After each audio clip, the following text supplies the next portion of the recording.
ඔබගේ යහපත් මානසික සෞඛ්‍ය පවත්වා ගන්න අතරම ඔබ අනිත් අයටත් උදව් කරන්නෙක් උපකාර කරන්නෙක් නම් මානසික ප්‍රථමාධාර අපි කියනවා සයිකොලොජිකල් ෆස්ට් ඒඩ් කියලා.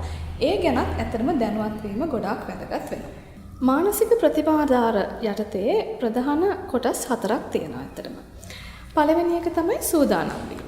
දෙවනුව විමසිල්ලෙන් බැලීම, සවන් දීම සහ සම්බන්ධ කිරීම.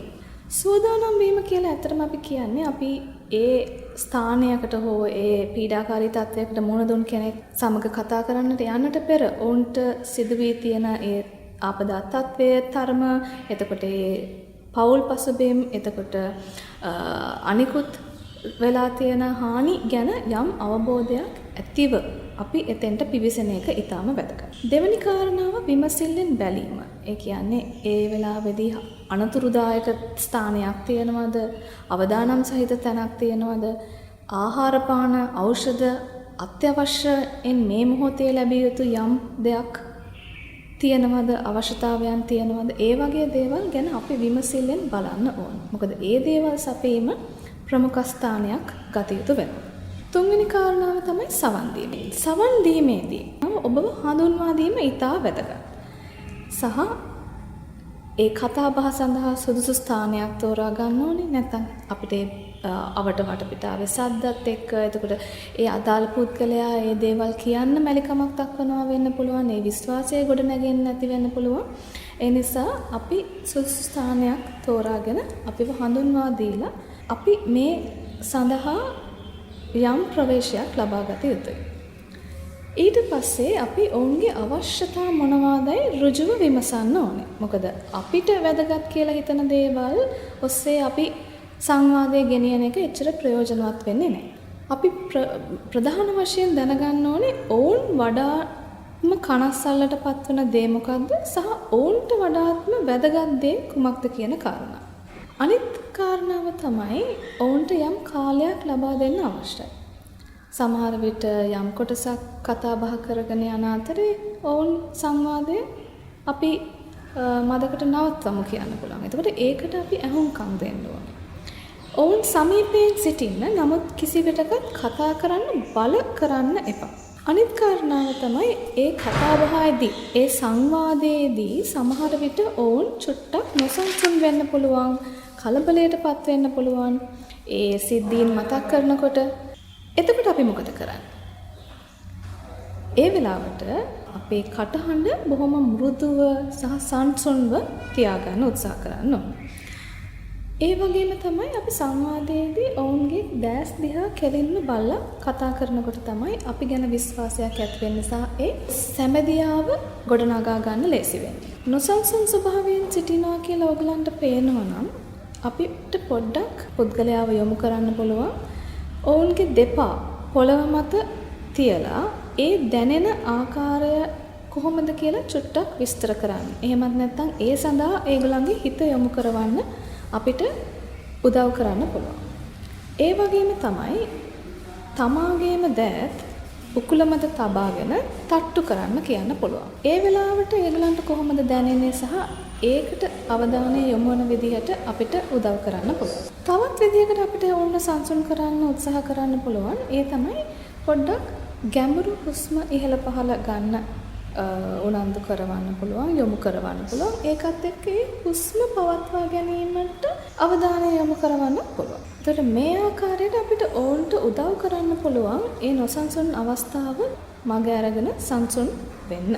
අනිත් ප්‍රධාන කාරණා වෙන්නේ මෙවැනි සංවාදයකදී අපි ඔවුන්ට ලබා දෙන තොරතුරු, ඒ ඖෂධ පිළිබඳ වේවා, තොරතුරු මධ්‍යස්ථාන පිළිබඳව වේවා, යම් කුමන තොරතුරක් හෝ අපි ලබා දෙනකොට ඊටාම සරල බසකින් ඔවුන් ඇමතීමට අපි හැමතිස්සෙම කල්පනාකාරී විය යුතුයි.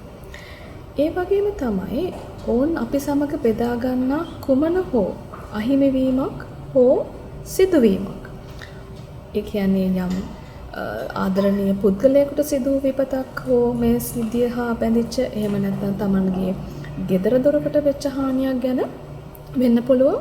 ඒ පවසන ඕනෑම අහිමිවීමක් හෝ සිදුවීමක් පිළිබඳව අපි වාචිකව, ඒ කියන්නේ එහෙමද ඇත්තද ඒ වගේ වාචිකව සහ අපගේ හිස වැනීමෙන් අපේ මුහුණේ ඉරියව් භාවිතා කරමින් අපි ඒ පිළිබඳව නිසියාකාර අවධානයක් පිළිගැනීමක් දෙන බව ඔවුන්ට අපි හැඟවිය යුතුයි. ඒ සමගම ඔවුන්ගේ පෞද්ගලිකත්වය ආරක්ෂා කිරීමටත් අපි හැමතිස්සෙම වග බලා ගත යුතුයි. මන්දයත් ඔවුන් අපි සමග අතිශය පෞද්ගලික කාරණා, අතිශය සංවේදී කාරණා අපි සමග බෙදා හදාගන්නේ බොහොම විශ්වාසයෙන්. ඒ වගේම තමයි අපි දන්නා සහ නොදන්නා දේ ගැන තොරතුරු සැපයීමේදී බොහොම අවංක විය යුතුයි. අපි හැම දේ ගැනම ඒගොල්ලන් බලාපොරොත්තු වෙන ආකාරයටම තොරතුරු නොදන්නවා වෙන්න පුළුවන්. නමුත් ඒ ගැන අපිට ඉතා කාරුණිකව පැහැදිලි කර දෙන්න පුළුවන්. ඔවුන්ට තොරතුරු ලබා ගත හැකි යම් මාර්ගයක් පිළිබඳ ඔබ දන්නවා නම් ඒ සඳහා යොමු කරන එක ඉතාම වැදගත්. ඔබ දන්නා නිවැරදි කාරණා පමණක් පාවිච්චි කරලා ඔවුන්ව දැනුවත් කරන එක ඉතාම වැදගත් වෙනවා.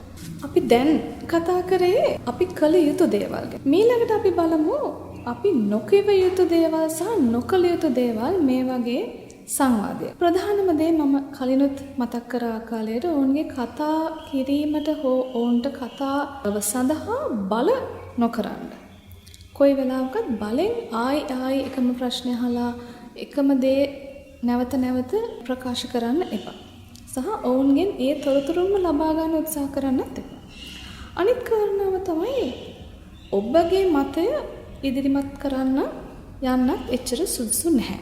උදාහරණයක් විදිහට මොන හරි සිද්ධියක් ඔවුන් විස්තර කරනකොට ඕගලන් සමහර වෙලාවට කියන්න පෙළඹෙන්න පුළුවන්. ඔයාට එහෙම කරන්න නැතුව ඉන්න තිබුණා. අපරාධ එහෙම කරේ. ඒ වගේ තමන්ගේ මතය ඉදිරිපත් කරන්න එපා. සමහර වෙලාවට කියනවා ඔයා වාසනාවන්තයි. ඔයාගේ ජීවිතේ හරි බේරුණානේ.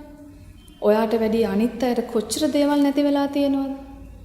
ඒ වගේ දේවල් සංසන්දනාත්මක දේවල් හෝ තමන්ගේ මතයන් ඒගොල්ලන්ට ඉදිරිපත් කරන්න එපා. නමුත් අපි කරන්න ඕනේ ඒගොල්ලන්ට සියලුම දේවල් ප්‍රකාශ කරන්න අපි අවස්ථාවක් සලසලා දීලා අපි හොඳින් කාරුණිකව සවන් දෙන එක.